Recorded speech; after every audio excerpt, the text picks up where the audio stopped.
Now let's start our next topic, Z transformation. So what is Z transformation? Why we use Z transformation? See, it is a generalization of DTFT. Okay, it is a generalization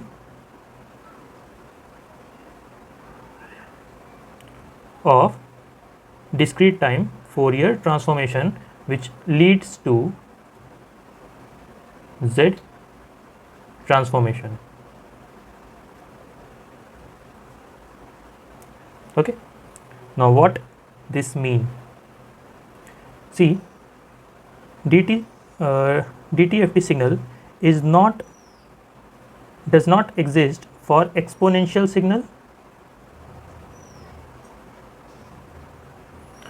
or linearly growing signal.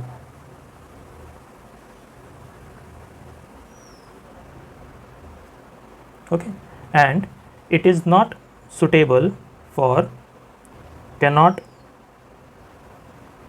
be used for unstable signal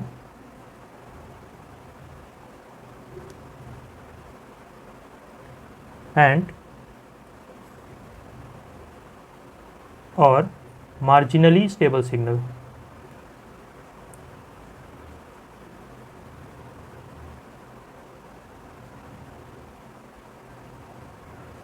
Okay, now consider a signal, discrete time signal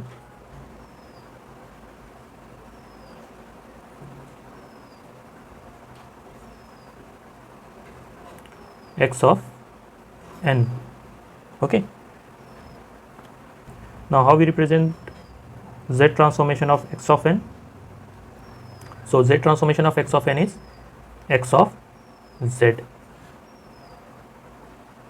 Okay, this is the Z transformation of x of n, which is equal to summation of n from minus infinity to plus infinity x of n into z to the power minus n.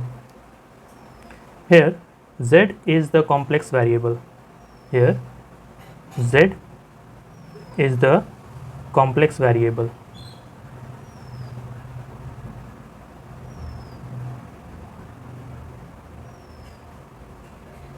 Okay, so z is equal to r into e to the power j omega. So r is the distance from origin in z plane, okay, which is called magnitude of z. So this is called magnitude of z, and omega is angle of z. Okay, so remember one point: the unit circle which we draw in z plane, the unit circle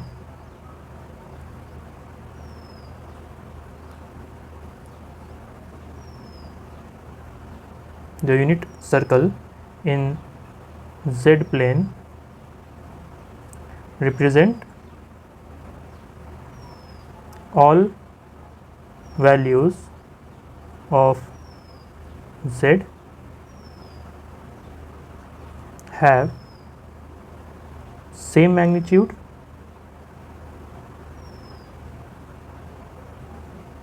but variable phase. Okay, so magnitude will be same but phase should be variable. And how to find inverse Z transformation?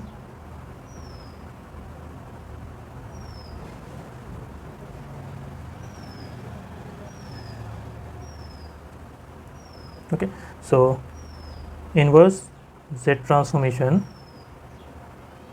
of x of z is equal to x of n,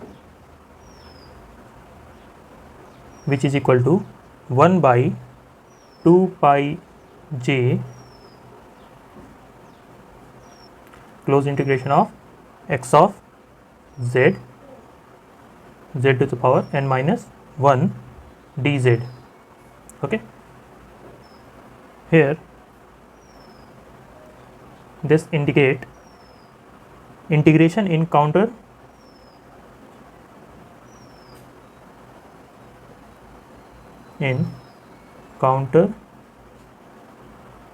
clockwise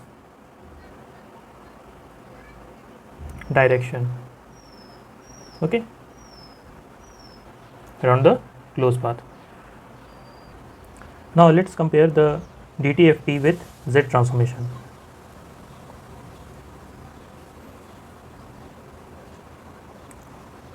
Or we write relationship between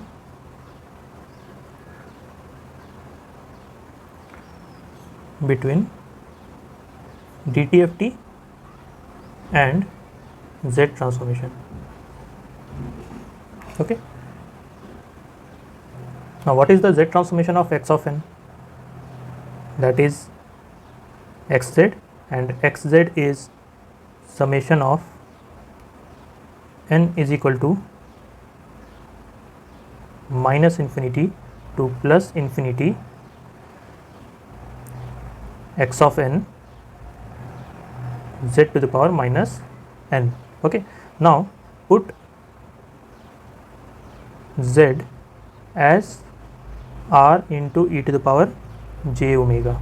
Okay, so this equation will be x of r into e to the power j omega is equal to summation of n is equal to minus infinity to plus infinity x of n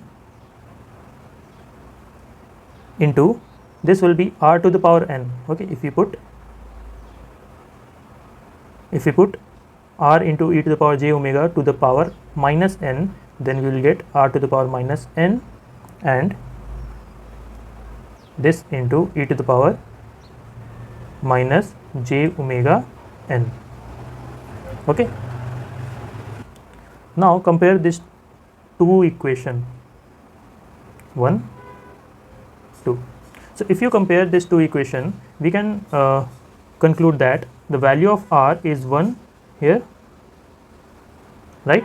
So the value of r is 1 and z is e to the power j omega, right?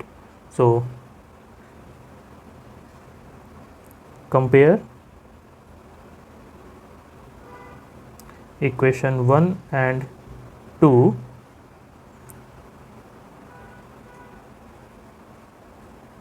R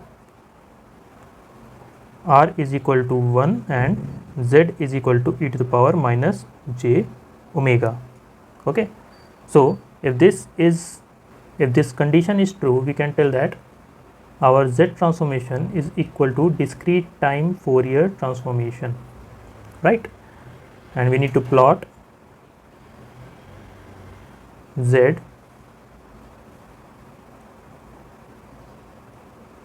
and this should be unit circle.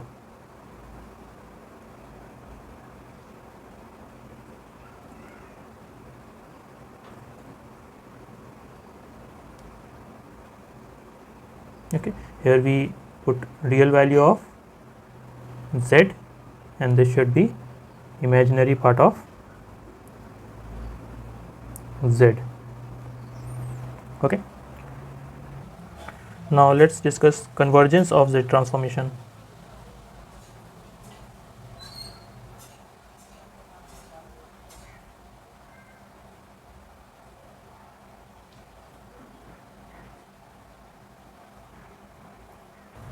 So what is actually convergence? When two or more things come together or join together to or involve into one. Okay, so how we tell the Z transformation is guaranteed to converge when x of n, you can see here, when x of n into r to the power minus n is absolutely summable. Okay, what it means?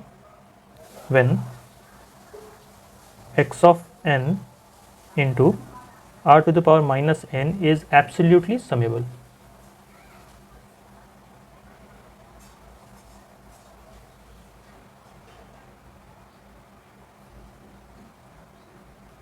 Okay, so this means summation of xn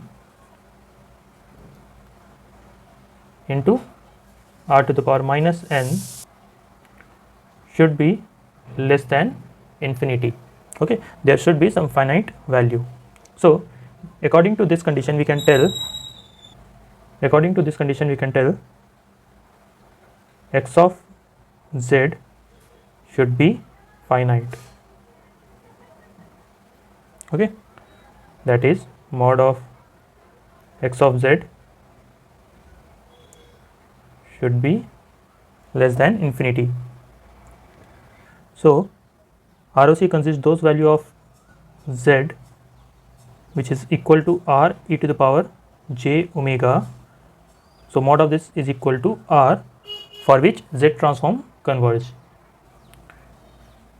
Now next we will see property of ROC.